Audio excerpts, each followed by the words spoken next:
Le Horla, de Guy de Maupassant. Biographie de l'auteur. Il naît le 5 août 1850 au château de Miromesnil, près de Trouville-sur-Arc, en France, et meurt à l'âge de 42 ans, le 6 juillet 1893, dans le 16e arrondissement de Paris. Guy de Maupassant était passionné par la mer, et il travailla même brièvement au ministère de la Marine à Paris. Mais sa véritable passion était bien sûr l'écriture. Une passion qui a largement été encouragée par Gustave Flaubert, devenu son mentor. C'est au cours des années 1880 que Maupassant a été le plus productif et a connu son succès en publiant certains de ses ouvrages les plus célèbres comme Boule de Suif, Bel Ami ou Une vie. Pour Maupassant, le romancier doit susciter l'émotion en présentant la réalité simple et révéler la véritable nature de l'homme contemporain. Il rejette le roman romantique au profit d'un roman objectif et donc plus réaliste. Il admet cependant que le réalisme est une vision personnelle du monde du romancier. Il insiste sur la composition artistique du roman en soulignant l'importance des petits faits constants pour dégager le sens de l'œuvre. Maupassant favorise la sobriété des faits et des gestes plutôt que de donner une explication psychologique. Il préfère les descriptions concises, rompant avec l'écriture descriptive de Balzac. Il valorise également l'art de la nouvelle, où sa préférence pour la densité narrative trouve toute son expression. Maupassant utilise un langage plutôt soutenu dans la narration et dynamique dans les discours. Ses phrases et ses paragraphes sont plutôt courts, avec une ponctuation expressive qui donne de l'espace à ses mises en page. Vers la fin de sa vie, Maupassant sombre peu à peu dans la folie, un sujet qu'il traitera notamment dans Le Horla, Lui, La Chevelure et Mademoiselle Hermé. Résumé de l'œuvre. Le Horla est une nouvelle fantastique publiée en 1887. L'histoire est présentée sous forme de journal intime où le narrateur exprime ses pensées et ses expériences. Il commence par décrire sa vie paisible près de la Seine, mais bientôt, il ressent une présence invisible et perturbatrice qu'il nomme le Horla. Cette entité semble avoir le pouvoir de contrôler ses pensées et ses actions, et le narrateur devient de plus en plus anxieux et obsédé à l'idée de prouver l'existence du Horla. Le narrateur consulte des médecins et utilise diverses méthodes pour tenter de comprendre ou de capturer le Horla. Il devient de plus en plus paranoïaque, doutant de sa propre santé mentale et craignant que le Horla ne soit pas seulement une hallucination. Au fur et à mesure que l'histoire progresse, le narrateur découvre des informations sur les êtres invisibles et des forces surnaturelles dans les livres. Il est témoin de phénomènes inexplicables, comme une rose qui semble être cueillie par une main invisible. Il devient convaincu que le Horla est une créature supérieure, peut-être un nouvel être destiné à succéder à l'humanité. À la fin de l'œuvre, terrifié à l'idée que cette entité puisse le contrôler complètement et luttant pour sa liberté et sa santé mentale, le narrateur enferme le Horla dans sa maison et la fait brûler. La nouvelle se termine sans résolution claire, le narrateur laissant penser qu'il va mettre fin à ses jours, ne sachant pas si le Horla est mort ou non. Le Horla est souvent interprété comme une exploration de la folie, de l'invisible et de l'inexplicable, ainsi qu'une réflexion sur la condition humaine et la peur de l'inconnu. Contexte historique. À l'époque où Guy de Maupassant écrit Le Horla, en 1887, la France est dans la période de la Troisième République, un temps de modernisation, de tensions politiques et de changement social.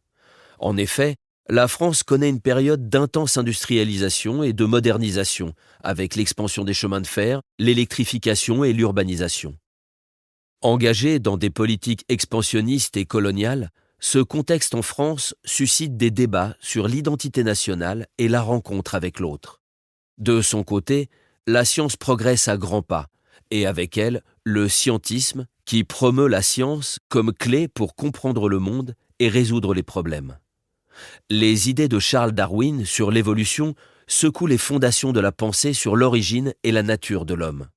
Le spiritisme, l'occultisme et le psychisme captivent l'imagination populaire et des figures comme Allan Kardec et Eliphas Lévy jouissent d'une grande popularité. Les questions de santé mentale, de folie et de perception de la réalité commencent à être explorées d'un point de vue scientifique, avec notamment la psychiatrie qui commence à se développer comme champ médical. Contexte personnel. Au niveau personnel, Maupassant est à un moment critique de sa vie pendant l'écriture du Horla. Sa relation avec sa mère est forte, mais possiblement conflictuelle. Elle se suicide, ne supportant plus la souffrance causée par sa maladie névrotique qui lui crée de fortes migraines. La maladie mentale de son frère Hervé, puis sa mort quelques années plus tard, sont 2 raisons de plus qui auraient pu contribuer à son angoisse. Les problèmes de santé mentale de Maupassant s'accentuent également. La syphilis, contractée dans sa jeunesse, commence à montrer des symptômes neurologiques graves, affectant son bien-être mental et physique. Il fait des crises de plus en plus fréquentes et sévères, qui ont été documentées comme des attaques de nerfs, des hallucinations et même une tentative de suicide avant son internement en 1892.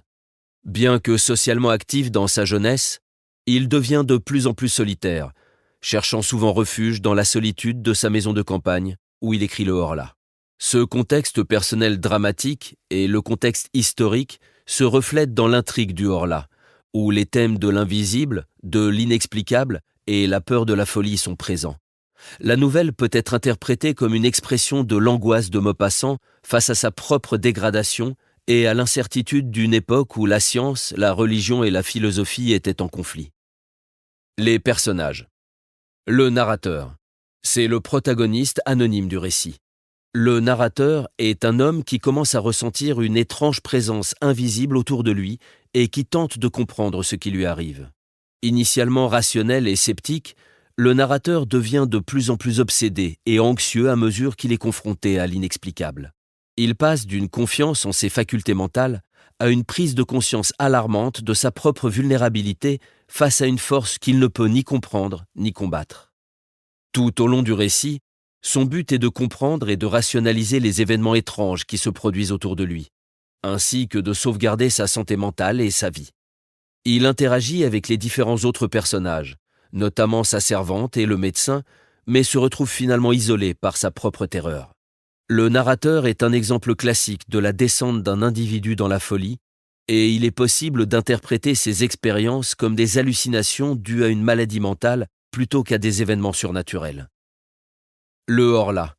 Il est l'antagoniste invisible et mystérieux du récit, une entité surnaturelle qui semble hanter le narrateur et exercer une influence malveillante sur lui. Sa véritable nature reste floue tout au long de l'histoire.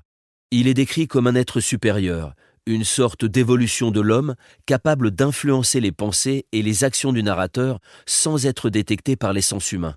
Cependant, ses motivations ne sont jamais clairement définies. Elles semblent être liées à une forme de domination. Le Horla représente la peur de l'inconnu, de l'invisible et de la folie. Il est également une métaphore de la lutte intérieure du narrateur avec ses propres démons et de son angoisse existentielle. Il existe d'autres personnages qui sont moins développés que le protagoniste et l'antagoniste, comme ses domestiques, sa cousine ou le médecin. Cependant, ces personnages servent principalement à mettre en évidence l'état d'esprit du narrateur et à faire progresser l'intrigue. Ils ne sont pas développés de manière approfondie et agissent comme des miroirs ou des contrastes à la situation du narrateur.